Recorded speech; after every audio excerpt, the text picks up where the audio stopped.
Lideramos el camino de la opinión pública y buscamos que la cultura del debate alcance consensos y soluciones a los problemas de nuestro país.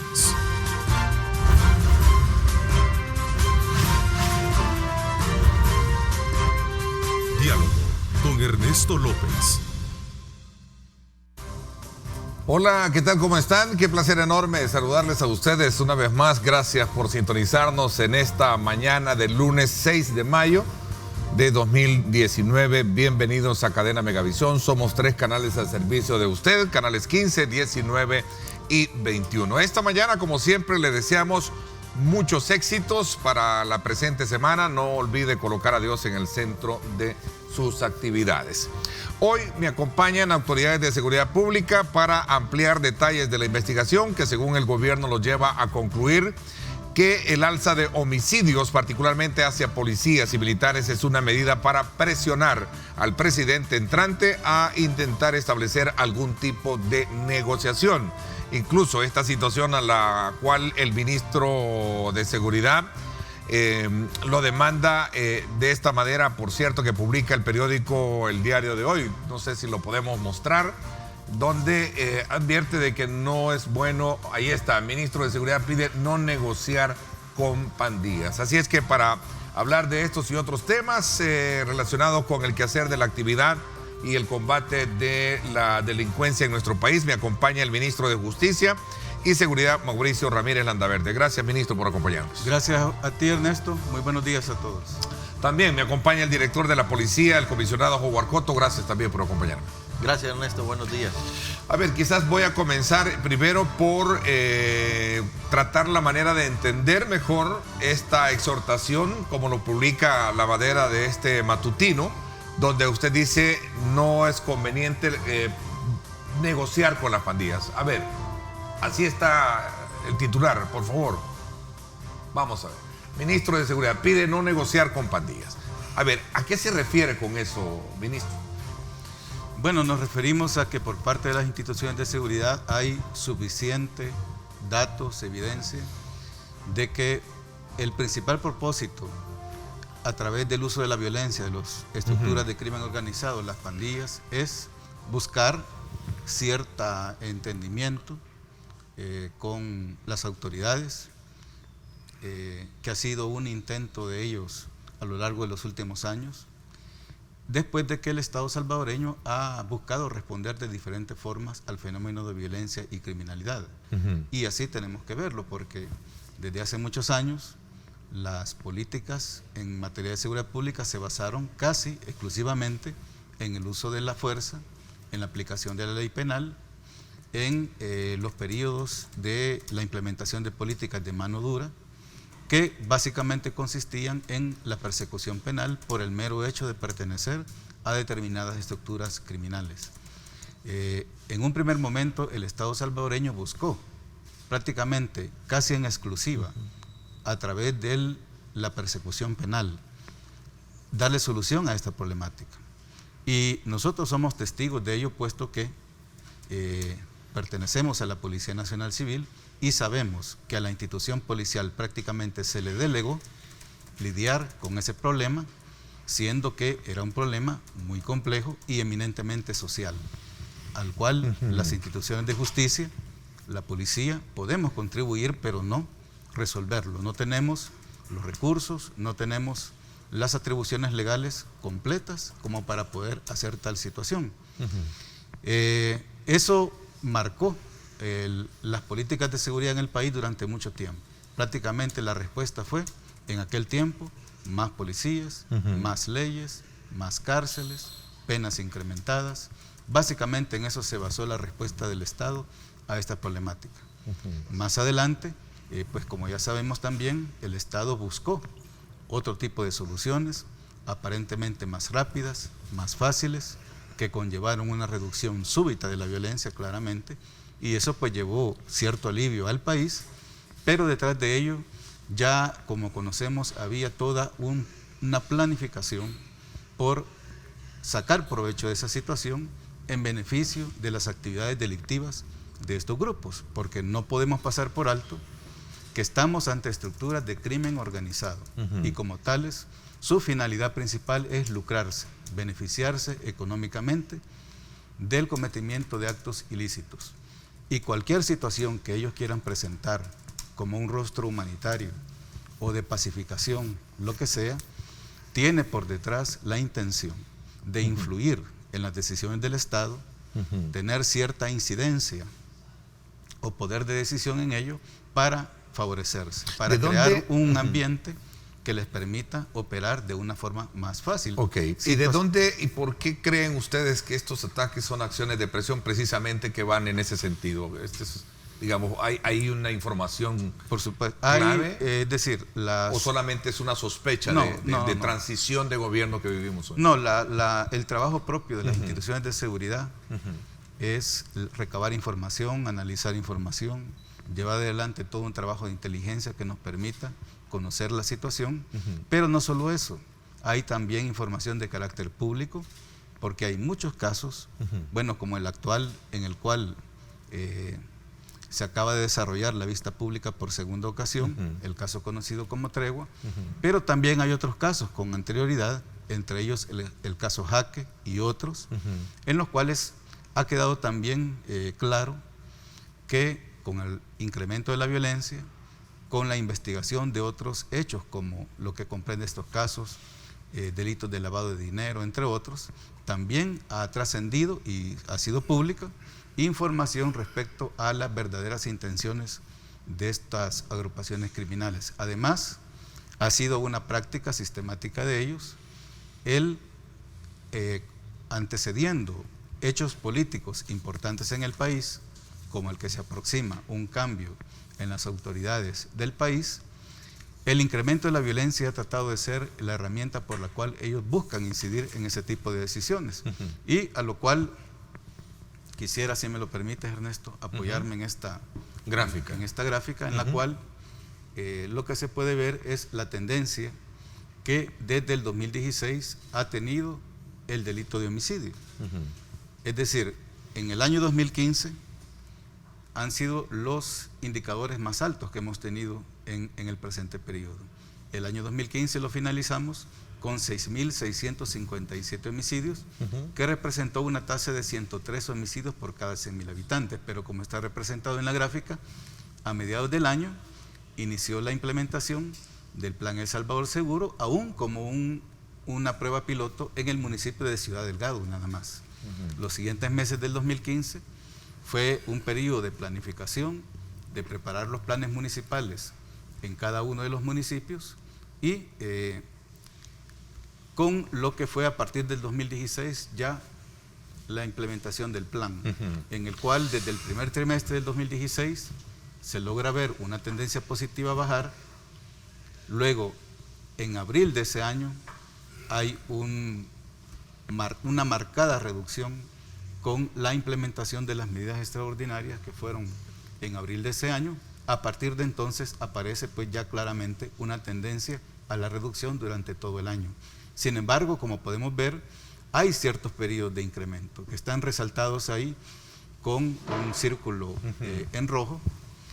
El primero es a finales del 2017, el segundo es a finales del 2018, inicios de este año, y el tercero, el que acabamos de atravesar, que aún se está luchando por superarlo, que es en abril de este año. En cada uno de esos periodos, resaltado con una flecha que apunta hacia la parte inferior en color verde, están eventos políticos importantes. A finales del 2017, como recordaremos, hubo una clara intención de incrementar la violencia previo al evento electoral de marzo del 2018.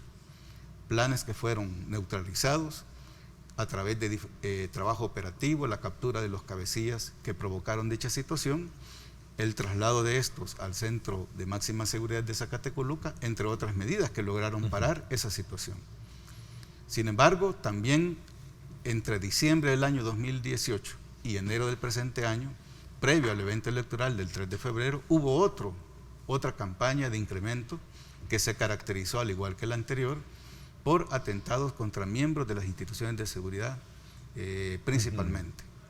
también se logró neutralizar, como recordaremos, después de varios ataques que hubo, sobre todo en la zona oriental. El trabajo de la policía, de la Fuerza Armada, de la Fiscalía General de la República lograron parar esa situación, pero previo a otro evento político importante, que es la asunción de un nuevo gobierno en el país, de nuevas autoridades en el Ejecutivo, hemos tenido otro periodo de incremento. Todos estos campañas de agresión de la criminalidad, los que buscan es precisamente incidir en las decisiones que le corresponden a las autoridades del Estado, buscando beneficios, los cuales pues hemos también explicado que de acuerdo a el trabajo de inteligencia, pero también la información pública, que como ya señalé, ha sido parte de la que ha trascendido en todos estos casos que se han ya judicializado con anticipación. En primer lugar, recuperar los beneficios penitenciarios como el primer planteamiento y lo que más interesa a estos grupos criminales, principalmente sus cabecillas, puesto que al recuperar esos beneficios penitenciarios sería lo que les permitiría a ellos recuperar o mantener la incidencia, el control, la dirección de las actividades criminales que han mantenido anteriormente y que les ha permitido decidir sobre lo que se hace, pero a la vez decidir sobre el destino de los recursos. Y eso es lo que ustedes están de alguna manera alertando a las nuevas autoridades que vienen, porque de alguna manera el gobierno en un comunicado que conocimos la semana pasada dejaba muy en claro que estas acciones lo que están buscando es presionar al nuevo gobierno a sentarse, a establecer algún tipo de negociación, ¿cierto? Sí, ciertamente eso era lo que planteábamos desde la semana pasada. Es decir, aquí hay una especie de doble propósito, ¿no? En primer lugar, con la gráfica que presentaba el ministro de Seguridad, queda en claro la tendencia a la baja del homicidio y efectivamente si nosotros vemos el parámetro internacional de homicidios por cada 100.000 habitantes, hay una tendencia bastante clara. Incluso la tendencia de este año 2019 de continuar así va a tener también una baja con respecto al año pasado. Eso es lo primero. En segundo lugar, Ernesto, es precisamente eso, es decir, la expectativa de estos grupos criminales sobre lo que pasaría o las políticas de seguridad que se adoptarían en el próximo gobierno a fin de negociar con ellos en materia criminal.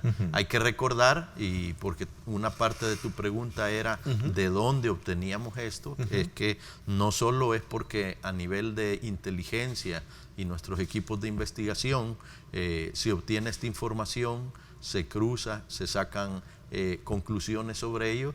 Además, hay que decirlo también, Ernesto, en el presente periodo hemos tenido aproximadamente 13 operaciones de gran envergadura que han impactado a la estructura criminal de las pandillas desde el punto de vista financiero, logística.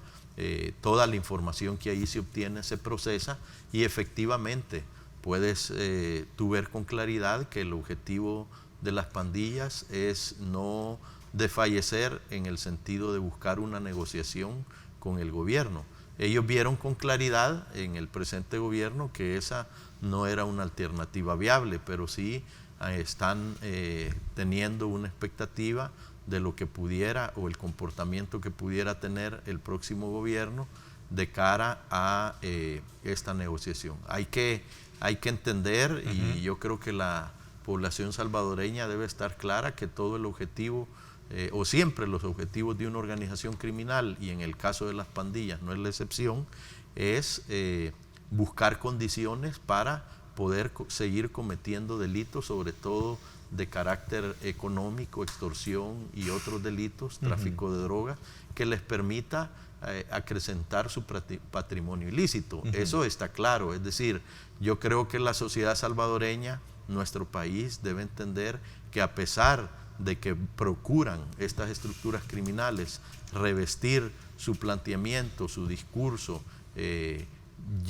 o llenarlo de aspectos humanitarios, de aspectos sociales, etcétera. En el fondo, el interés único y exclusivo que tienen es continuar enriqueciéndose. Ese es un punto y una brújula que no debemos perder. Cada gobierno, cada administración tiene su propio estilo de cómo dirigir la política pública, en este caso criminal, ¿no? Sí, claro, así es. ¿Y ustedes temen que puede haber un giro alrededor de todo esto? El presidente electo Nayib Bukele decía, a raíz de todo el asedio al que estaban sufriendo los efectivos militares y también policiales, en la que él decía de que una de las primeras acciones en su gobierno es enviar a la Asamblea Legislativa una propuesta integral de solución del problema, Es como decir, yo la tengo, pero ustedes no la tienen. Es decir, ¿cuál podría ser la variable en todo esto? Bueno, él está obviamente en su derecho, el próximo gobierno está en su derecho de hacer planteamientos tanto de reformas legales, si se tratara de eso, ante la Asamblea, como de políticas criminales en cuanto a cómo dirigir o cómo continuar solucionando el problema de la violencia y la delincuencia en nuestro país. De ninguna forma, Ernesto, y esto debe de quedar claro, de ninguna forma nosotros estamos planteando que el próximo gobierno quiera negociar o tratar de interpretar cualquier comunicación del presidente electo en esa dirección. Lo que nosotros planteamos es advertir que las estructuras criminales siguen buscando eso. Para nosotros eso está suficientemente claro. ¿Y se puede encontrar en esos renglones que plantea, donde dice tendremos que hacer un acuerdo nacional con todos los sectores si queremos salir del problema más grande que tenemos en nuestro país? Particularmente nosotros creemos que estos planteamientos del presidente electo no deben de someterse a interpretaciones diversas, porque vemos muchos comentarios o análisis sobre lo que eso significa, pero yo creería que hay que permitir al presidente electo que plantee a qué se refiere, es decir, no hacer una interpretación previa de aspectos que quizás, valga la redundancia, malinterpreten o deriven hacia conclusiones que no reflejan el espíritu de lo que él quiere plantear, ¿verdad? En ese sentido, yo creería que hay que esperar, pero también nuestro deber, por estar al frente actualmente de las instituciones encargadas de la seguridad pública, es advertir lo que sí vemos con claridad de parte de estas estructuras criminales. Eso es claro, es una intención permanente, y yo quiero decirte, Ernesto, algo que para nosotros es bastante importante. La coyuntura que hemos vivido las últimas 2 semanas es exactamente igual, pero exactamente igual a la que se vivió previo a la tregua. Es decir, sí hay una clara intención de estos grupos criminales de generar condiciones para que el nuevo gobierno acepte negociar o dialogar con ellos. Y eso es lo que se debe advertir. Ministro, el análisis que se retoma de lo que se maneja alrededor del debate de cómo resolver el problema de la inseguridad en el país tiene ese componente de convocar a todo un concierto nacional, y qué es lo que está planteando precisamente el presidente electo para resolver este problema. Esto de alguna manera no les gusta mucho a ustedes, ¿eh? No es eso. ¿Ah? De hecho, el diálogo es importante, pero no con la delincuencia. Es decir, el problema de violencia e inseguridad es un problema muy complejo. Es multicausal y se expresa de formas muy diversas. Por lo tanto, cualquier solución básica, como en su tiempo fue la mano dura, o como después fue el tregua, ese tipo de soluciones básicas, como muy elementales, aparentemente sencillas y rápidas, ya está comprobado en el país que no van a resolver el problema. Aquí lo único que nos va a resolver el problema es contar con un plan integral y ser persistente, disciplinado en su implementación. Ir obteniendo avances de corto, mediano y largo plazo, sabiendo que ante un problema de tal naturaleza no hay soluciones a la vuelta de la esquina, no hay atajos, pero sí la convicción de que si nos aplicamos en una estrategia Con los cambios en los periodos de gobierno actualmente o que vendrán por delante seguramente, van a haber giros, van a haber cambios, pero lo importante es saber que hay estrategias que nos pueden llevar en el corto, mediano y largo plazo a tener tendencias como la que ya se presenta a partir del 2015 en el país. Es claro que hemos tenido una tendencia positiva a la reducción, que se ha mantenido pese a los periodos de incremento que ya mencionamos y que para el presente año 2019 incluso podría pronunciarse más. Este año 2019, si se continúa, sin duda vamos a tener también una reducción. Y la tasa que tuvimos el 2015, que fue de 103 homicidios por cada 100.000 habitantes, que ya a final del año pasado se logró bajar a la mitad, finalizando en 50 homicidios por cada 100.000 habitantes, este año 2019, si la tendencia es como hasta hoy, pudiésemos terminar con una tasa entre 40 a 45 homicidios por cada 100.000 habitantes y seguir bajando. Es decir, en un periodo del 2015 al 2018, haber bajado la tasa en más de 50 puntos no es una situación fácil, es una situación relevante. Ahora bien, ante un problema tan complicado, tan complejo, multicausal, se requiere la participación de todos los sectores de la sociedad, no solamente de las instituciones de gobierno, sino de todos los sectores políticos, sociales, la sociedad civil, la cooperación internacional, y bajo ese espíritu, una de las primeras acciones en el presente gobierno fue precisamente establecer ese diálogo entre todos los sectores. Y ese diálogo entre todos los sectores, en primer lugar, conllevó la conformación del Consejo Nacional de Seguridad Ciudadana y posteriormente el Plan El Salvador Seguro. El Plan El Salvador Seguro es precisamente el resultado de ese diálogo entre todos, porque el Consejo de Seguridad Ciudadana en materia de seguridad es el espacio más diverso que ha existido en el país, que se ocupa del tema de seguridad y del cual han nacido todos estos planteamientos, no solamente el Plan El Salvador Seguro. ¿Y a criterio de ustedes debe continuar en la nueva administración? Son esfuerzos que deben de continuar con los cambios, por supuesto. Cada gobierno hará los ajustes, hará los giros, los énfasis en los aspectos que considere. Por supuesto, eso es válido, es claro. Ya vamos ¿verdad? a hablar de eso. Solo quiero terminar un poco de comprender mejor el fenómeno tal y cual se está exponiendo. También este fin de semana conocimos de una instrucción a todas las jefaturas de las diferentes unidades de la corporación policial, donde alertaba precisamente a funcionarios, es decir, no solo a policías ni a militares, sino también de jueces, hablaba de transporte colectivo, una situación en una dimensión como tal. ¿Es cierto entonces y valedero esa circulación de este memorándum, ¿no? El memorándum es real, es decir, no es un documento falso. El problema ha estado en el hecho de que esto circule públicamente.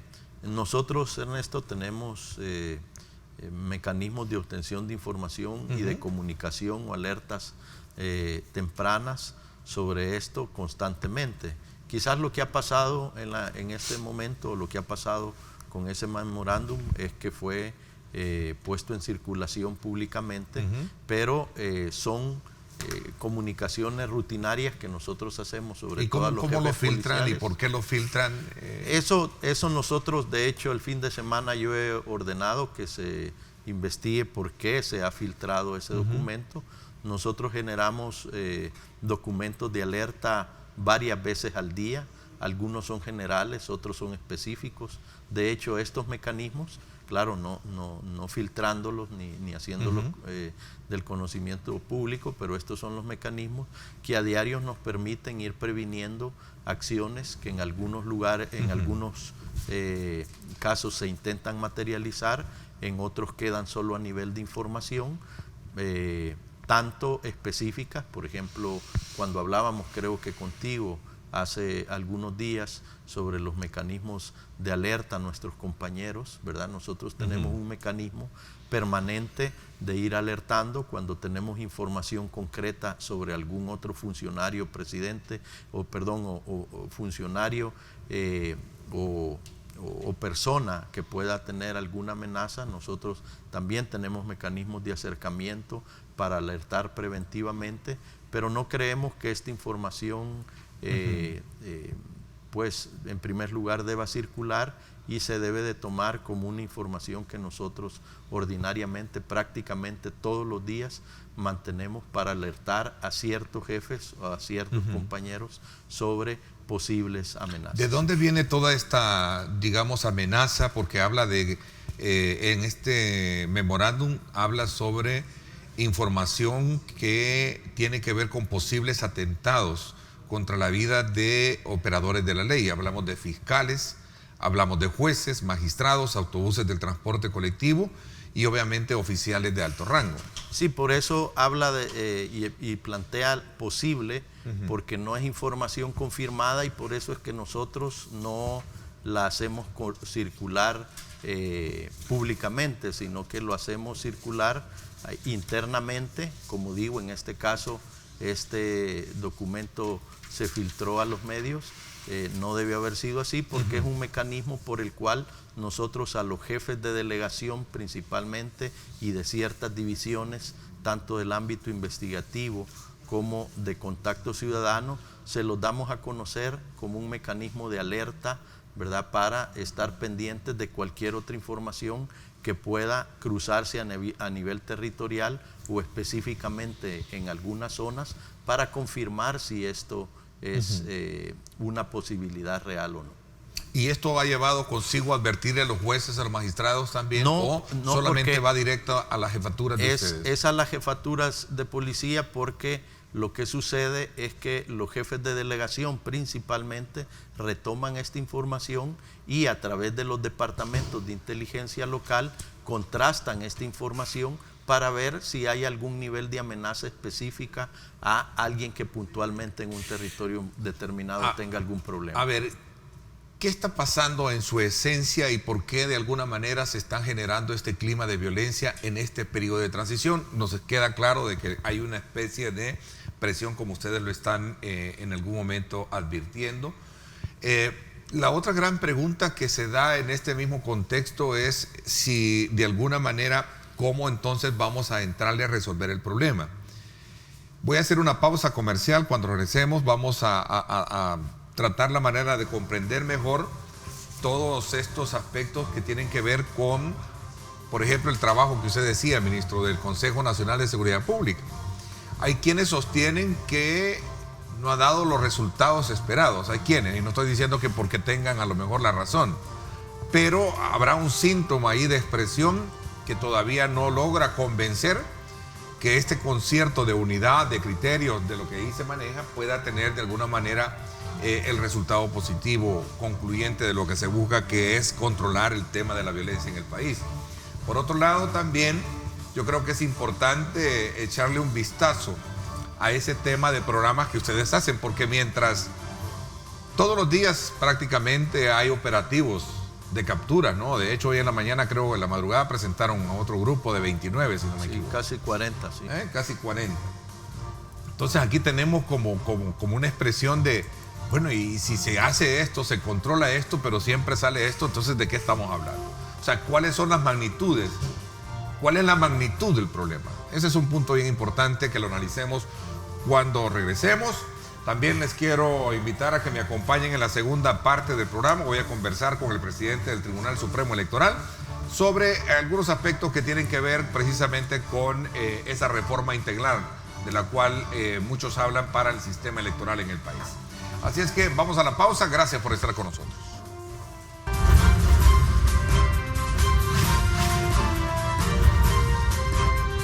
Diálogo con Ernesto López. Estás viendo Diálogo con Ernesto López.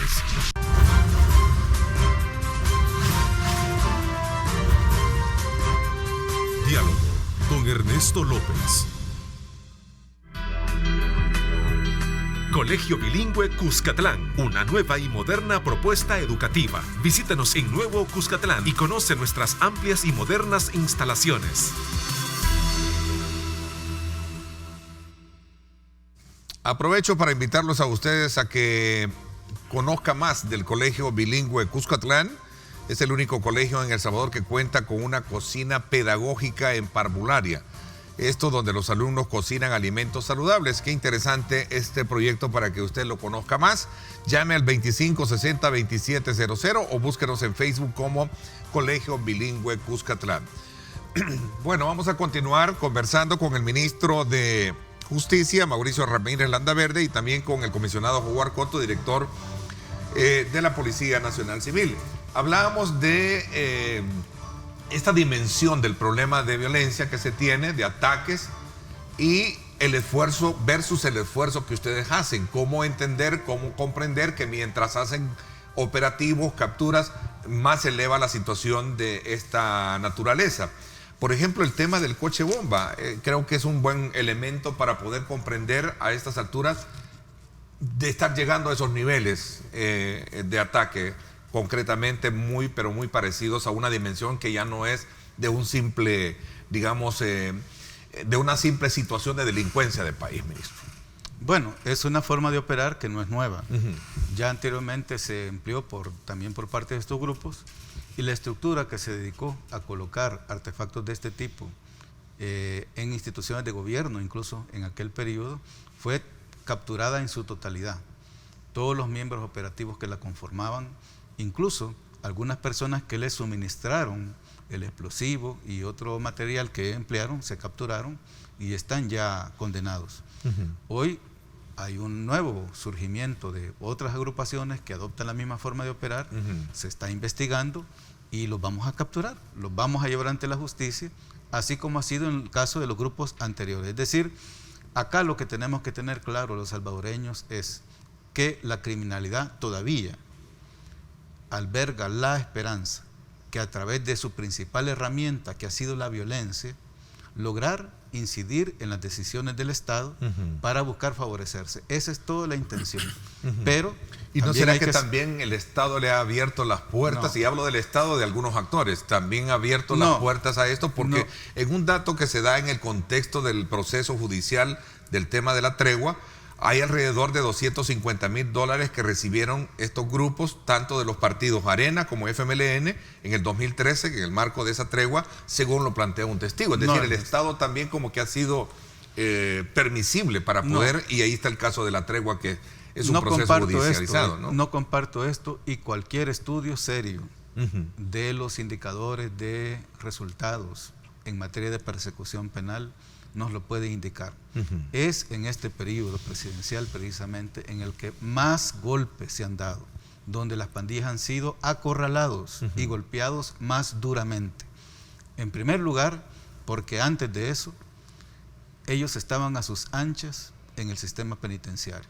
Aún estando en la cárcel, habían condiciones que les permitían dirigir, controlar y en algunos casos participar directamente del cometimiento de diferentes delitos.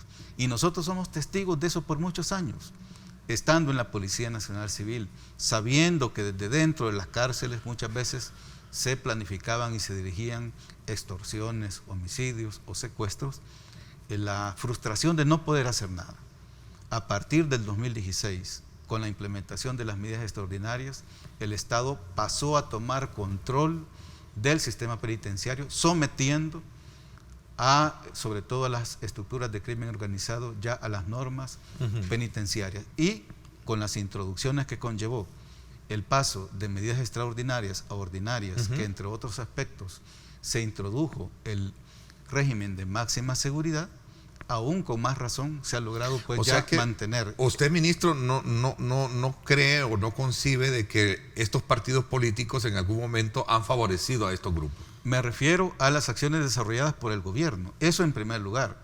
En segundo lugar, el periodo del presidente Salvador Sánchez Serén ha incautado hasta hoy más de 37 toneladas de sustancias ilícitas. Pero la tregua sí ocurrió durante la administración anterior, que es la del expresidente Mauricio Funes. Siendo que desde el nacimiento de la Policía Nacional Civil, es decir, todo el periodo de seguridad pública, después de los acuerdos de paz, hasta el año 2014 se incautaron aproximadamente 30 toneladas. Es decir, solo en estos 5 años se ha superado en incautaciones todo lo que después de los acuerdos de paz se había logrado. En este periodo también, por supuesto, un esfuerzo conjunto entre la Fiscalía General de la República, el órgano judicial, después de toda una serie de reformas y nueva legislación y reforma institucional en el tema de la persecución de delitos de lavado de dinero, corrupción, crimen organizado, el Estado ha incautado 1.198 bienes de todo tipo, bienes inmuebles, negocios, bienes productivos y toda una serie de bienes adicionales como vehículos, entre otros, por un valor de más de 180 millones de dólares. Las estructuras de pandillas también han sido producto o blanco de este golpe a través de todas las operaciones que se han llevado a cabo, que iniciaron el 2016 con el desarrollo de la operación Jaque. Solo en esa operación se incautaron bienes por un valor superior a los 2.2 millones de dólares. Y así sucesivamente, en el resto de operaciones como Cuscatlán, Libertad, entre otras, Tecana, que son las que se han desarrollado a partir de ese año, han sido duramente golpeadas las estructuras de pandillas porque atacaron las finanzas, desbarataron redes de lavado de dinero, desbarataron negocios ilícitos que habían establecido a lo largo de muchos años. Esto, Ernesto, es de lo que ellos quieren salir, esto es lo que ellos quieren evadir, y planteándole a la sociedad con una supuesta bandera de pacificación, pretenden llegar a niveles en los cuales la persecución penal se alivie, se afloje un poco, que la actividad de las instituciones de seguridad baje para poder ellos entrar en una situación que les permita nuevamente poder desarrollar sus actividades ilícitas en un ambiente, digamos, de menos persecución, más favorable para sus intereses, etcétera. Todos los casos que tú has referido son casos en investigación. Estamos aún pendientes de que la autoridad judicial, el tribunal de sentencia respectivo, dé a conocer la sentencia de ese caso. Pero ya conocemos otros más. Desde los casos de la campaña del año 2013. Bueno, tenemos alcaldes enjuiciados precisamente por... Tenemos varios alcaldes ya condenados y otras autoridades. Sí. Es decir, acá lo que tenemos que ser es persistentes. Tenemos que saber que lo importante es contar con una estrategia que no es durante un periodo presidencial, ni 2 periodos presidenciales seguramente, que requerirá el trabajo. Tiene que continuar. Por supuesto que cada autoridad le va a hacer los cambios que considere pertinentes. Ustedes, a manera de síntesis y a manera de ir concluyendo un poco, ustedes están preocupados porque puedan establecerse ciertos cánones de apertura para establecer esas negociaciones. Sí, es que, mira, Ernesto, yo creo que... ese es el espíritu digamos, de la demanda pública que ustedes hacen. No es correcto establecer negociaciones con estos grupos. Así es que el planteamiento básico es lo siguiente. Desde el año 2015 a la fecha se ve, y aún las personas más pesimistas en torno a este tema, se ve con claridad que hay una tendencia a la baja en la incidencia criminal, que hay golpes que han impactado duramente a las estructuras criminales. Mira, Ernesto, en este quinquenio hemos tenido 1.426 operaciones de gran envergadura contra las pandillas. Es decir, hay que continuar en esta lógica y tendencia de investigar y llevar ante las autoridades a los criminales participantes de estas organizaciones hacia ser condenados por los delitos que cometen. Y eso ha impactado. Ese tipo de presión. Ahora, hay que decirlo con claridad, no es lo único que ha generado un impacto, ¿verdad? Las operaciones policiales, combinados con las medidas que se han tomado hacia el interior de los centros penales, la reorganización del sistema de presencia territorial de la Policía Nacional Civil, el papel del Consejo Nacional de Seguridad Ciudadana y Convivencia en materia de prevención, al final puesto todo eso combinado, ha tenido un efecto en el índice de criminalidad, porque te quiero decir que la baja de los homicidios no es el único No es el homicidio el único delito en el que hemos tenido esta tendencia.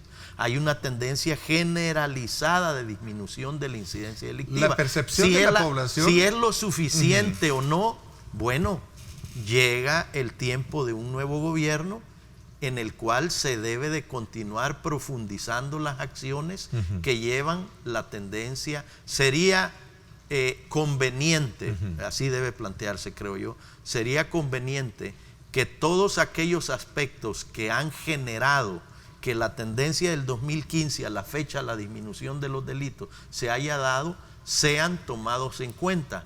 Y entender también que ninguna acción va a tener a largo plazo un buen resultado si la opción es hacer caso de las demandas de estos grupos criminales de negociar, porque eso los coloca a ellos en una situación de confort en que pueden aceptar, tal como en la tregua, disminuir la cantidad de homicidios, pero a cambio de poder continuar realizando acciones criminales que logren el objetivo que ellos tienen. ¿Cuál es ese objetivo, Ernesto?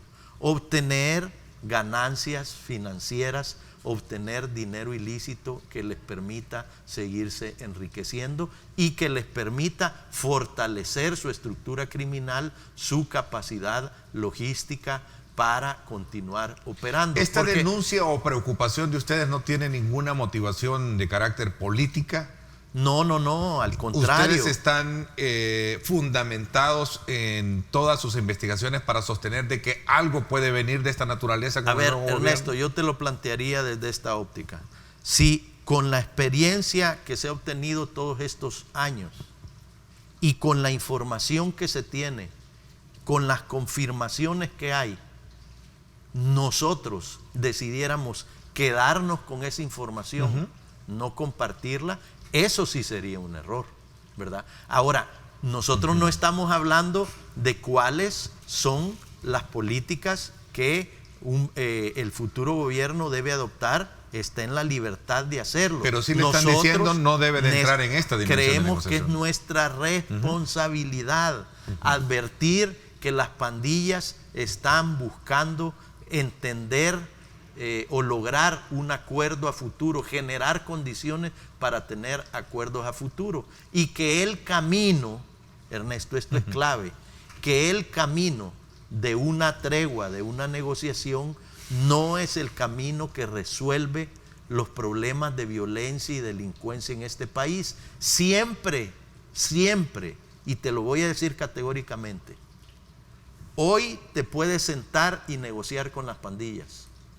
Pero las pandillas, como cualquier grupo criminal, siempre estará pensando que esa negociación, ese acuerdo va a tener un final.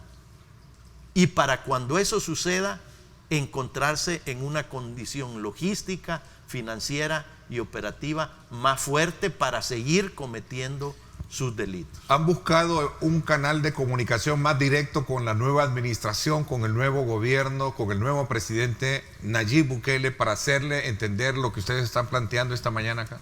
Llegará un momento en que eso va a pasar, llegará un momento en que incluso algunos detalles que públicamente no los damos a conocer puedan saberse. Obviamente el señor presidente electo va a llegar el momento en que nombrará a las personas que asumirán en las funciones en el ministerio. Hasta este día no se han acercado a alguien del nuevo gobierno. No, porque ya ni incluso al ministerio, ni a... en el caso de la policía no, además ya se supiera públicamente. El presidente electo ha dado a conocer públicamente cuando han habido nombramientos. Entonces, nosotros entenderemos que eso será de conocimiento público y por tanto nuestro también, y habrá mucha información adicional a la que ya damos, aparte de esta, que tendrá que ser analizada y considerada. Ministro. Bueno, hasta hoy no hemos tenido la oportunidad. Bueno, todavía hay tiempo. Esperamos que se produzca cuanto antes, pero también debemos decir lo siguiente. Las instituciones de seguridad son instituciones que han venido fortaleciéndose. Hay toda una institucionalidad, valga la redundancia, no solamente en la Policía Nacional Civil, la Dirección General de Centros Penales, la Dirección General de Migración y Extranjería y las demás que conforman el área de justicia y seguridad del gobierno, son instituciones, la mayoría de naturaleza jerárquica. Hay diferentes niveles de mando, hay ya procesos, procedimientos y sobre todo que cada institución tiene su misión. Es decir, el periodo de transición se ha preparado muy bien, estamos listos para llevar a cabo una transición completa, transparente, en la mayor colaboración de las autoridades entrantes que requerirán de todos y cada uno de nosotros, independientemente del rol o la posición que ocupemos. Trabajar en seguridad seguirá siendo necesario el aporte de todos, la colaboración hacia las autoridades entrantes que cada uno pueda dar, puesto que ya conocemos que es un problema muy complicado, es un problema complejo, pero que tiene solución. Y el país en estos últimos 4 años lo ha demostrado. Todavía hace falta mucho por hacer. Insistimos que es un problema que no va a tener una solución a la vuelta de la esquina, pero sí tiene solución de forma progresiva, gradual. Cada año podemos ir obteniendo avances, cada año podemos lograr éxitos en diferentes áreas del trabajo, que todavía no, en muchos sectores se vive una situación muy complicada, difícil, pero que poco a poco diferentes sectores del país y diferentes hechos delictivos van presentando una tendencia positiva. Lo que hay que hacer es persistente en la aplicación de una estrategia, con los cambios que habrá que darle y que cada autoridad puede hacerlo. Ministro, quiero antes de finalizar preguntarle sobre el tema, ¿cuál es el final que tuvo la denuncia que en su momento públicamente, personalmente hacía el exalcalde de San Miguel contra su persona? ¿Cómo va esa situación? Bueno, como ya lo he expresado antes, es un caso que de acuerdo a nuestra legislación es de instancia privada y así en lo particular así lo voy a mantener, de carácter privado. Ok. Bueno, el tiempo se me fue. Quiero agradecerles el que me hayan acompañado esta mañana y conocer precisamente estos nuevos elementos que surgen a lo largo de estas últimas horas, donde se advierte precisamente de la continuidad de acciones de violencia contra funcionarios públicos, pero que ustedes también alertan a la autoridad para no dejarse sorprender por esto. Gracias, director, por habernos acompañado. Muchas gracias, Ernesto. Gracias también, ministro. Gracias, Ernesto. Gracias a todos por su atención. Gracias. Nos vamos a la pausa. Cuando regresemos, el presidente del Tribunal Supremo Electoral, el doctor Julio Olivo, nos habla de las características que debe de tener el nuevo Tribunal Supremo Electoral. Recordemos que ellos están ya prácticamente para concluir su periodo y deberá la Asamblea Legislativa elegir nuevas autoridades de acuerdo a la configuración misma que plantea la ley, como es en el caso de a partir del recién evento electoral que tuvimos. Así es que vamos a hablar de ese diagrama y sobre todo también de los grandes retos que tiene para establecer una reforma integral al sistema electoral del país. Nos vamos a la pausa. Gracias por estar con nosotros. Aprovecho también para invitarlos a que no se pierda hoy en Directo con Ernesto López Radio. Vamos a conversar precisamente sobre la diáspora y la perspectiva que tiene con la nueva canciller.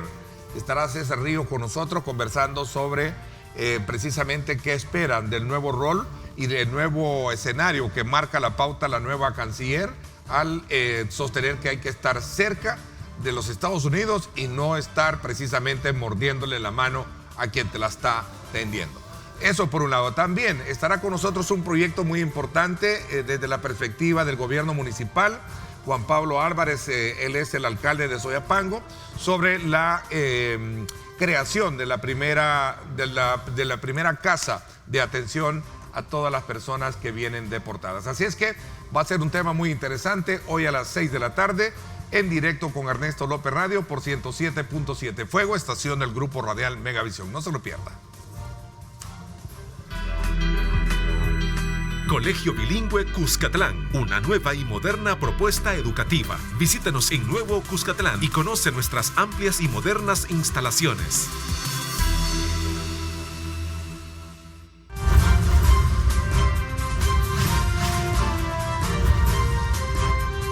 Diálogo con Ernesto López. Estás viendo Diálogo con Ernesto López.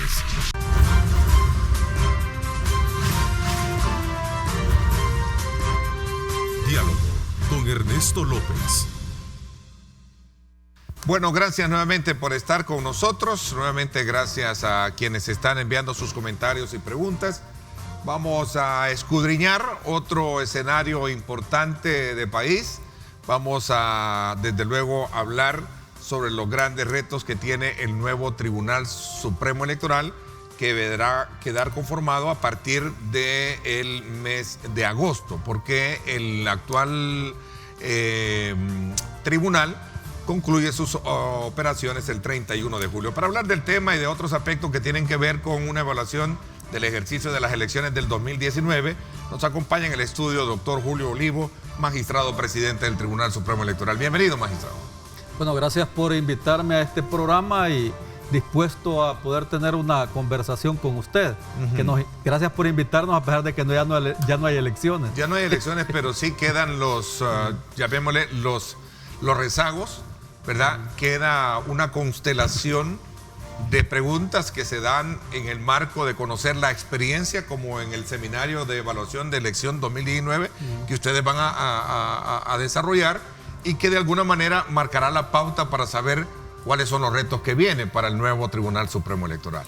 Sí, muy interesante. Nosotros desde nuestra llegada planteamos la necesidad de realizar procesos de evaluación diagnóstica, es decir, de cuáles eran los aspectos positivos y negativos, o si quiere, las fortalezas y debilidades que tenía el Tribunal Supremo Electoral y también los procesos electorales que se habían venido desarrollando.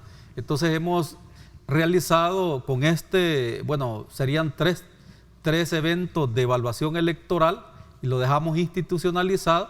Estamos hablando del tercer seminario de evaluación electoral, que sería el día 6 y 7, o sea, el día de ahora y mañana, y tenemos invitados también internacionales que de alguna manera dan conferencias y generan algún conocimiento y alguna experiencia también recibida a nivel internacional para poder compartirla en El Salvador. Le quiero decir que en este seminario lo importante es que participan los principales, se le denomina los stakeholders o los grupos de interés, ¿verdad?, que están vinculados con el proceso electoral.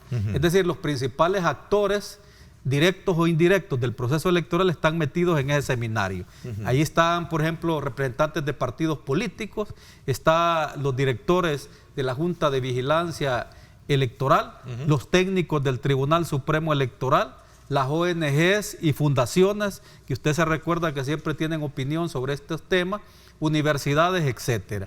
Así es de que creo que de estos seminarios, decirle de que el primer seminario de evaluación que realizamos en el evento electoral 2015, que usted se acuerda, fue muy complejo debido a la intromisión de un actor externo, se llama Sala de lo Constitucional de la Corte Suprema de Justicia, que emitió alrededor de 11 resoluciones, que se le llamó en caliente, y 8 decretos legislativos. Es decir, un Tribunal Supremo Electoral desafiado por un órgano de justicia, de la Administración de Justicia, que no es común verlo, digamos, en otras latitudes del mundo, sobre todo por las complejidades que se agregaron al sistema. ¿Para qué van a servir, digamos, todas estas lecciones que se van a llevar a cabo hoy y mañana en el marco de de estos seminarios? Bueno, por eso le decía, en el seminario, por ejemplo, de evaluación electoral del 2015, todos los insumos que se dieron ahí, por ejemplo, usted reflexiona sobre cada uno de los programas que se dan dentro de lo que nosotros llamamos Plan General de Elecciones. El Plan General de Elecciones, para que la población tenga una idea, todo ese plan, digamos, que ayuda a organizar y a ejecutar las elecciones, que le hemos denominado las más complejas del mundo, aquí en El Salvador, comprende, por ejemplo, un programa de logística electoral, donde usted elabora papeletas, donde usted adecua centros de votación, etcétera, etcétera. Comprende un programa, por ejemplo, informático. A ver, quizás voy a complementar un poquito más esa pregunta, porque el propósito es decir, ¿cuál es qué lecciones nos va a dar en el sentido de poderlas aplicar de manera concreta a una reforma de la estructura electoral del país que le permita no tener esos problemas de última hora como en algún momento lo hemos hablado. Por ejemplo, el cambio de reforma o reformas a última hora o las reglas del juego. Sí, por eso le decía, es decir, nosotros analizamos en cada una de las mesas que van a estar trabajando, le repetía, el sistema de logística electoral, el sistema informático, el componente administrativo, financiero, presupuestario, por ejemplo, el componente de capacitación. De todo esto, Ernesto, sale precisamente propuestas de reformas electorales. Y nosotros, por ejemplo, en el 2015 hicimos una serie de propuestas. Por ejemplo, si había una decisión política vía imposición de sala de lo constitucional, de seguir en la moda, por ejemplo, del voto cruzado para elecciones legislativas, entonces, ¿qué debíamos de hacer nosotros? Aguantarnos, si quiere, ese pencazo, porque no nos lo inventamos nosotros, y tratar de administrar esa elección de la mejor manera. Y es lo que hemos venido haciendo, porque en 2018, digamos, los problemas que dieron en 2015 los minimizamos. Entonces hicimos una propuesta, por ejemplo, de reforma que nosotros agradecemos a la Asamblea Legislativa, ¿ya? Y que no ha sido declarada inconstitucional también por otra sala. De hecho, la misma sala, la extinta sala, digamos, la que terminó su periodo, ¿verdad? Respetó de alguna manera esa normativa que se estableció vía Asamblea Legislativa. No se pueden hacer cambios de última hora. Es decir, un año antes de la elección no puede hacerse modificaciones a las reglas del sistema electoral, las reglas fundamentales, porque si no, cualquier plan, el mejor plan en cualquier país del mundo, no le va a funcionar si viene una sala de lo constitucional y se lo cambia 3 meses antes, Ernesto. Imagínese que su programa de televisión viniera alguien y le cambie las preguntas que usted va a realizar a última hora. Entonces, ningún plan funciona. Bueno, y para eso se planifica 2 años antes. Ya en la práctica eso sucede. A lo mejor tenemos ya hasta en la madrugada o en la noche del cambio de alguien que por X o Y motivo, por salud no vino.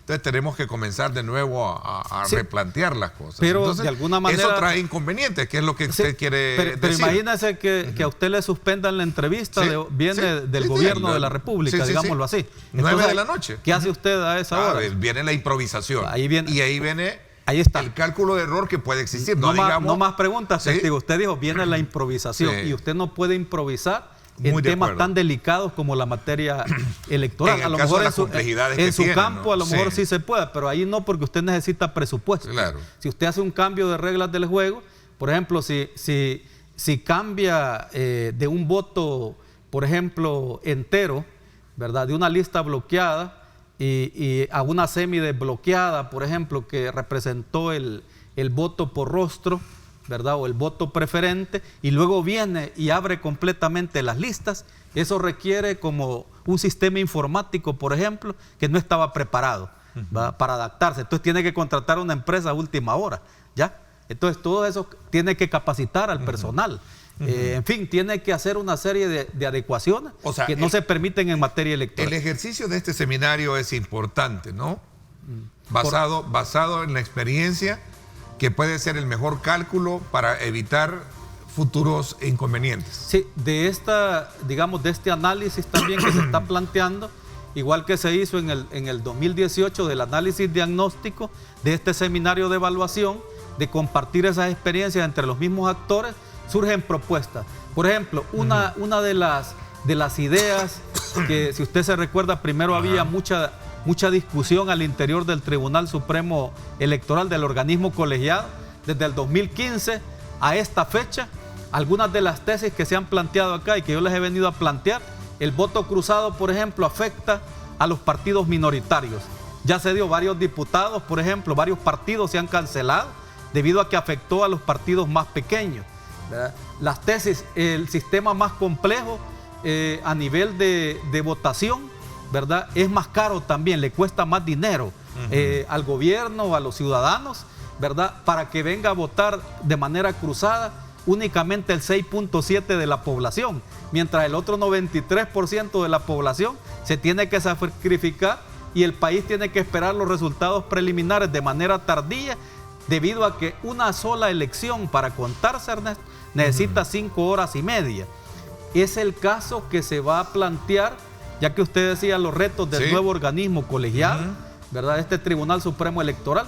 Si no se hacen cambios, pero serios y serenos, y le corresponde a la Asamblea Legislativa realizarlo, y le corresponde a la Sala de lo Constitucional practicar, a la nueva sala, la autocontención en esta materia, porque si no se va a armar, si quiere, la de San Quintín en el año 2021. A ver, porque magistrado, nuevamente, Ernesto, solo termino con ¿sí? esto, coinciden, y eso yo lo voy a plantear ahora en mis reflexiones a propósito de la inauguración de este tercer seminario. Van a coincidir en el 2021 nuevamente 3 elecciones. Parlamento Centroamericano, en donde se aplica el voto cruzado, debido al invento de la Sala de lo Constitucional de la sentencia 48-2014.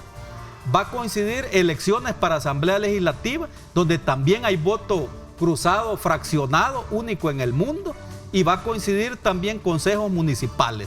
Va a tener 3 elecciones. Ahí vamos a hablar de eso precisamente cuando regresemos. Y el otro elemento que yo quisiera un poco terminar de complementar la pregunta que yo le decía, mire, ¿para qué nos van a servir este tipo de lecciones de este seminario que van a llevar a cabo hoy y el día de mañana? Ok, para identificar todos aquellos aspectos que en algún momento puedan crear problemas a futuro, ¿verdad? ¿Sí? Pero también hay quienes sostienen, magistrado presidente, que el diseño electoral del país está hecho justo a la medida de los partidos políticos, por conveniencia, por lo que sea. La gran pregunta es, ¿bajo qué lógica o criterio se puede advertir que van a cambiar las reglas del juego los partidos políticos para poder en algún momento dejar de ser favorables o favorecidos por este mismo sistema? Esa es otra de las cosas que están ahí. ¿La contesto ¿Sí? ahorita? Cuando regresemos. Vamos a la pausa, gracias por estar con nosotros y hablamos, por ejemplo, el tema del voto cruzado. Como no conviene, porque le genera complejidades al Tribunal Supremo Electoral, pues hay que modificarlo. A la población cosa también. Que algunos sectores no están a favor de esto. Hablemos de esto cuando regresemos. El 6.7% de la Hablemos de esto cuando regresemos. Gracias por estar con nosotros.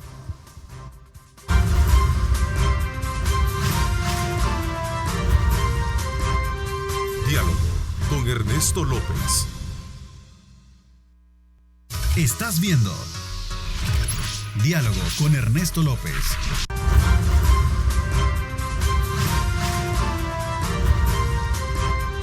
Diálogo con Ernesto López.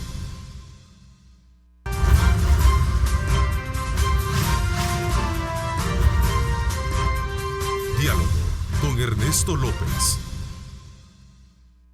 Bueno, continuamos conversando con el magistrado presidente del Tribunal Supremo Electoral, el doctor Julio Olivo, haciendo una retrospectiva del ejercicio de la elección 2019 y que van a ser colocados sobre una carpeta en este seminario que van a desarrollar a lo largo de este día y mañana, lo cual va a permitir identificar todos los retos que tiene el sistema electoral, ¿verdad? Sus complejidades, y usted ponía uno de los ejemplos. Sí. Y yo le decía, magistrado presidente, que cuáles pueden ser los factores de garantía que verdaderamente nos pueda llevar a confiar en un sistema electoral donde los partidos políticos, lejos de ser jueces y partes, sean verdaderamente aquellos los que sean juzgados precisamente por una instancia legal,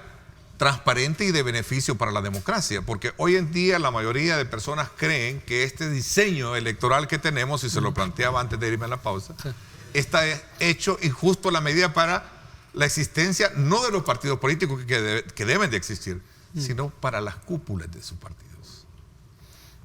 A mí me parece de que se ha hecho, y allí también ha tenido mucha culpa, digamos, la clase política. Me parece que a nivel mediático, ¿verdad? La clase política ha perdido como una batalla, si quiere, una batalla que se da en las democracias del mundo por la construcción de institucionalidad, de gobernabilidad, de democracia, de felicidad, por ejemplo, obtención de felicidad para los pueblos. Pero no comparto mucho, más bien yo sostenía una tesis, y yo se la dije a usted, que la anterior sala de lo constitucional tenía una agenda política. Y recuérdese que usted fue uno de los que se reunieron también en aquella famosa reunión de periodistas que convocó la sala, un poco afligida ya, porque las cuentas no le estaban saliendo en cuanto a que la sala emitía resoluciones que decía que se explicaban por sí mismas. Tenía esa grandilocuencia para decir que se explicaban por sí mismas y que el pueblo las tenía que acatar porque eran obligatorias. Entonces, pero luego el pueblo comenzó a cuestionar también las resoluciones.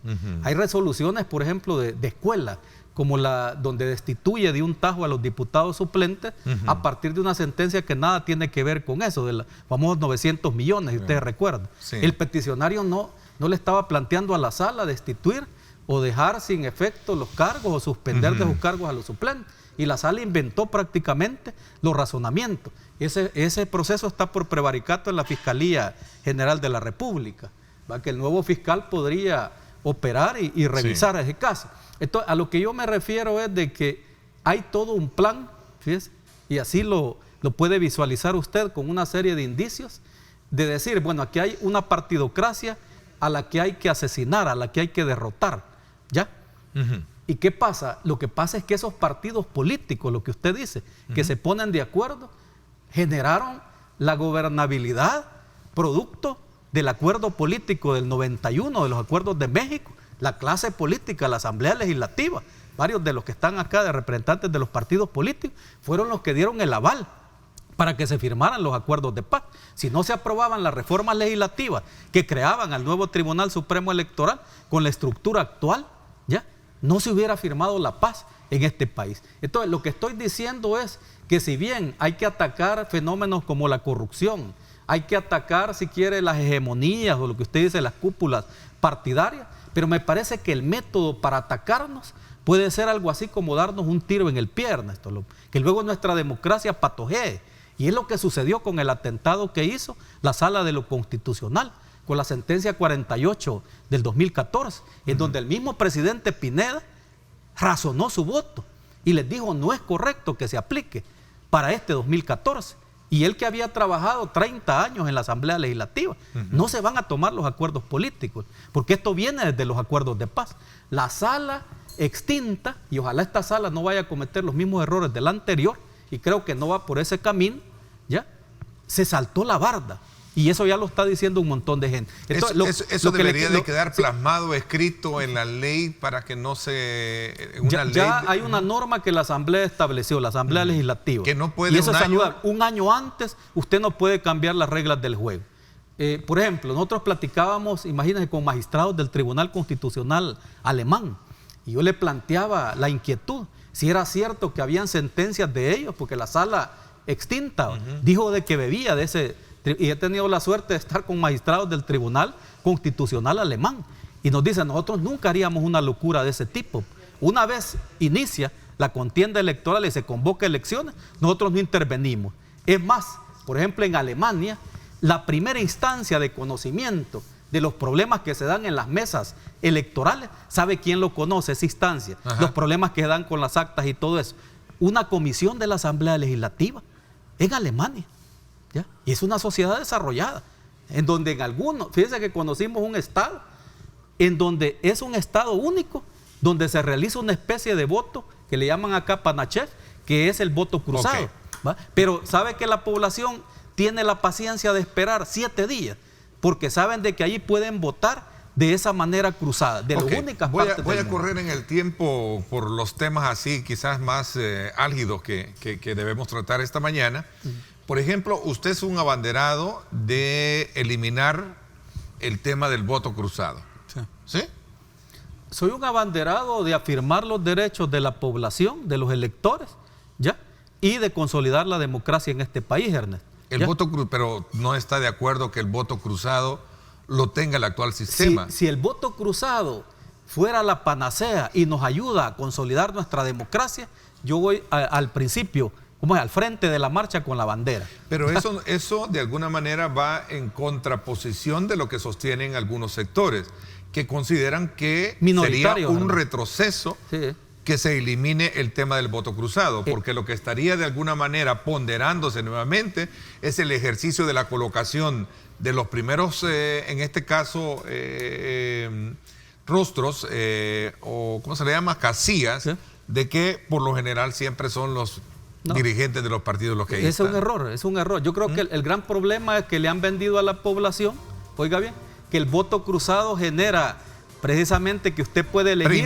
Preeminencia sería, ¿no? Eso es un error, porque lo que genera eso, precisamente, que usted coloque de primero o coloque al final de la lista que le presente el partido político. Cada partido le presenta una planilla, claro, y le presenta, por ejemplo, para San Salvador 24 candidatos. Sí. Y usted como elector puede votar por el 24 como primero, y lo vota más al 24 y el 24 sube al primer lugar. Pero eso no se lo da como resultado del voto cruzado fraccionado, sino que es el resultado del voto preferente. O sea, a la población lo que le gusta es votar por rostro. Ya lo diagnosticamos nosotros. Y eso complica el proceso electoral. Pero eso se puede seguir manteniendo. Y no es igual voto preferente a voto cruzado. ¿Ya?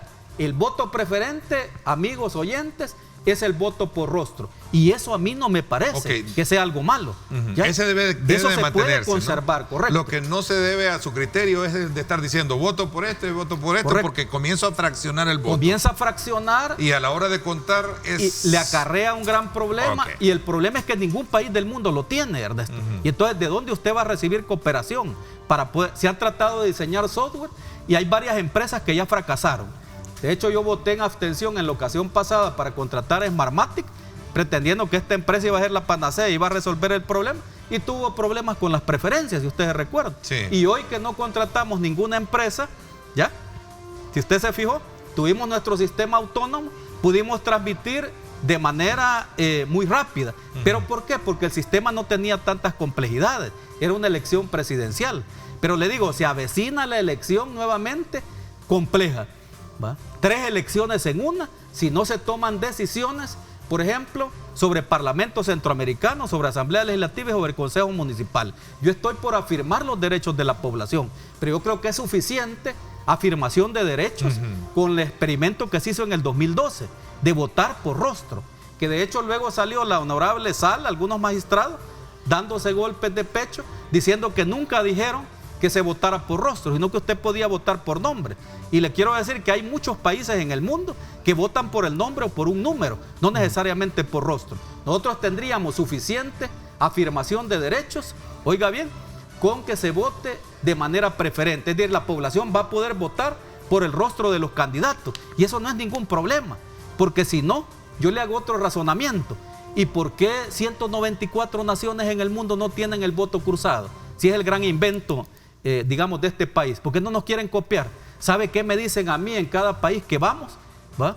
Desde las visitas a los países de Asia, las visitas a los países de Europa y las visitas a todo el continente americano, a excepción de Bolivia y Ecuador, no quieren saber nada del voto por rostro. Interesante, ¿no? Porque vamos a ir poco a poco, hemos venido poco a poco tocando temas elementales. Voy a otro que me parece que es interesante antes de concluir nuestro programa, que tiene que ver con la conformación del nuevo Tribunal Supremo Electoral. Hay quienes sostienen que debería de aplicarse aquella metodología de que no quede acéfalo, sino que sea de forma gradual y extemporánea, temporánea, que puedan hacerse los cambios. Sí. Es bien interesante saberlo porque a partir del 1 de agosto, del 1 de agosto, prácticamente ya deberán estar electos los nuevos funcionarios, ¿no? Ustedes llegan hasta el 31. Nosotros llegamos al 31 de julio. De julio. De julio. ¿Sí? El 1 de agosto deben de estar ya las nuevas autoridades. Digamos Voy a hacer la pausa y regreso.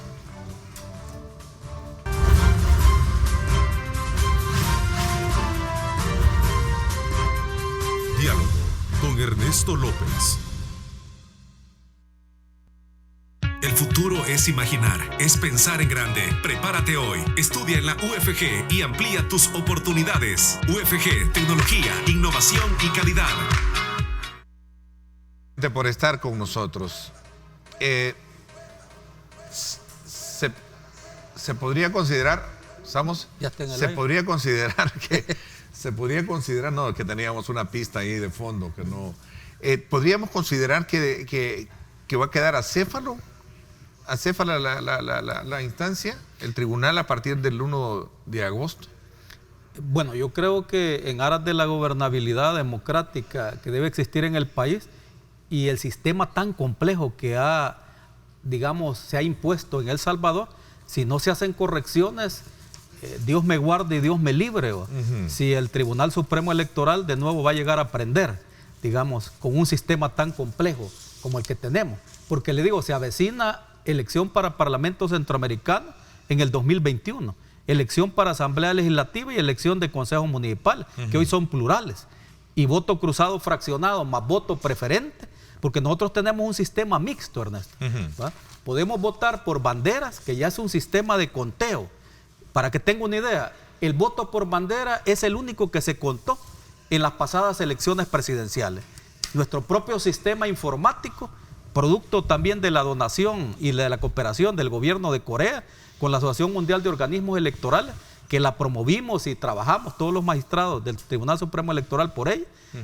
Escáneres donados por Corea, 1.800 escáneres, que nos ha permitido también realizar una valiosa donación al Ministerio de Educación de 3 equipos, que usted se ha de haber dado cuenta que esas noticias casi no lo cubren, digamos, los medios. Pero le donamos computadoras, escáneres e impresores, que esos 3 equipos eran los que conformaban o equivalen a un solo escáner de los donados por Corea, regalados por Corea al Tribunal Supremo Electoral de El Salvador.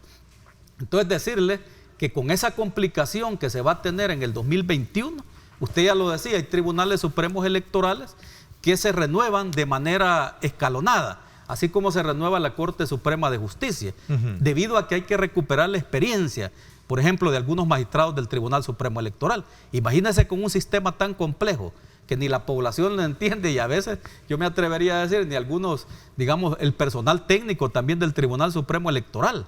Para el 2015 fue como que fuera la primera elección que se realizaba. Yo estaba sorprendido por toda la experiencia acumulada. Pero si usted viene y le cambian las reglas del juego, entonces usted no va a poder ubicarse en ese mapa de la nueva realidad democrática del país. Entonces yo creo que sobre este tema hay que seguir discutiendo. En nuestro país, entiendo yo de que, por ejemplo, el anterior colegiado se renovó también por partes, es decir, algunos magistrados siguieron en sus funciones, ¿verdad? Lo reeligió la Asamblea Legislativa y aquí se permite también la reelección. No sé a qué magistrados se les vaya a dar ese beneficio, pero sí, por el bien de la democracia del país sería conveniente, porque no llegaría a cero. No le impide a los partidos la reelección a cualquiera, usted lo puede reelegir. Por ejemplo, el partido Arena tiene derecho, en este caso, a un magistrado. Se lo planteo así. Gana tiene derecho a la presidencia. Correcto. FMLN también a un magistrado. Y luego vienen los 2 propuestos por la Corte, ¿verdad? Volvemos otra vez al espíritu de los acuerdos de paz. Lo que pasa es que yo creo que alguna gente se ha tratado, incluso con todas estas renovaciones y modificaciones, que usted las hace, modifica una cosa y le termina modificando otra, como en las teorías estas del dominó. Vota, ¿verdad?, un elemento y se le caen otro montón de elementos. O sea, la sala hacía una reforma acá y de repente modificaba otras cosas y no modificaba otras, y hacía una serie de parches, como se le ha llamado, parches constitucionales o curitas que usted le ponía al organismo electoral. Por eso algunos hablan ahora de una reforma integral. Parte de la reforma integral debería ser esa. Que los tribunales no también la de dar información financiera, que fue uno de los grandes problemas que han tenido. Bueno, Acción Ciudadana ha solicitado al tribunal, el tribunal ordenó a partidos como Gana, FMLN, Nuevas Ideas, a dar información, ¿no? Eso ya está consignado en la ley, Ernesto. Tenemos una ley de partidos políticos que le ordena. Cuando no la dan, ¿qué pasa? Digamos, le ordena a los partidos políticos presentar la información financiera, contable, etcétera, etcétera, al Tribunal Supremo Electoral dentro de los primeros 3 meses de cada ejercicio fiscal. Entonces se la presenta al Tribunal Supremo Electoral. Lo que pasa es que entidades, con mucho respeto para el licenciado Escobar, a veces ellos solicitan información que no está contemplada en la ley, ¿ya? Entonces el partido político tiene que ponderar si se la da o no se la da, ¿ya? Diferentes a aquellos partidos políticos que no le han dado ninguna información, por ejemplo, a Acción Ciudadana. Por ejemplo, el caso del partido, lo voy a mencionar, ¿verdad?, Nuevas Ideas, no le dio ninguna información al peticionario. Entonces ahí está en un proceso, ¿verdad? Estamos viendo si le abrimos expediente. Creo que el FMLN tampoco. No. En el caso del FMLN, Arena y otros partidos políticos, Lo que no han dado es la información Ok. completa, ¿me explico? Sí, pero ¿verdad? No es que no le han dado ninguna información. Pero esos son, ya en síntesis, esos son los grandes desafíos que hay que recapitular hoy en este seminario y que hay que ponerlos de manifiesto para poder evitar nuevos problemas. Los problemas, sí, hay que poner mucha atención. Por ejemplo, hay varias reformas. El llamado también a la Asamblea Legislativa, y hay que decir, hemos tenido una relación de cooperación en el sentido de que la Comisión de Reformas Electorales y Constitucionales, ¿verdad?, de la Asamblea Legislativa, le ha estado pidiendo información técnica al Tribunal Supremo Electoral, porque usted no se puede inventar otra reforma al estilo Sala de la Constitucional, donde no consulta a nadie, y se me ocurre a mí desde un escritorio imponer una sentencia, y nadie se da cuenta. Y ahí a los que les beneficia, que es ese 6 punto y algo por ciento, están contentos con el caviar que les dio la Sala de lo Constitucional, que se llama voto cruzado. Pero ese caviar, como yo le digo, le cuesta mucho dinero al país y tiene que sacrificar al 93% de la población por ese lujo, si quiere, de sistema electoral que tenemos en el mundo, que es único. Entonces usted tendría que revisar. Hay varias reformas que deben de hacerse, Ernesto, para evitar un colapso de las elecciones del 2021 y del 2024. ¿Cuáles son? Por ejemplo, puntualmente, tiene que meterse a decidir de una vez por todas. Por ejemplo, el orden de prelación que va a tener los conteos y escrutinios en mesa. Porque aunque usted agregue tecnología, no le va a poner alas a los dedos de las personas, los seres humanos que cuentan. Son seres humanos que se van a cansar. ¿Va? Entonces tiene que cambiar el orden, Ernesto. Esto es delicado. Porque usted cuenta primero Asamblea Legislativa. Significa que 5 horas y media, con voto cruzado, con voto preferente y con voto entero, la gente va a estar contando Parlamento primero. Y a nadie le interesa, disculpen, va a conocer los diputados, haciendo bien pragmático. Les interesa conocer los diputados de la Asamblea Legislativa. Sí. Y cuenta primero Parlamento. Entonces tendría que cambiar el orden para dar resultados preliminares de Asamblea Legislativa. Hay muchas cosas que vamos a tratar más adelante. Vamos a ver los resultados de ese seminario.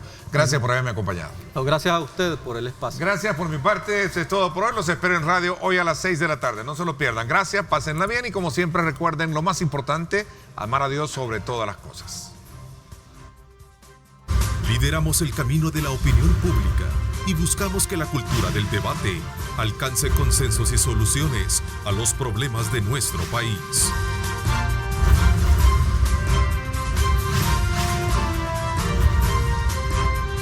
Diálogo con Ernesto López.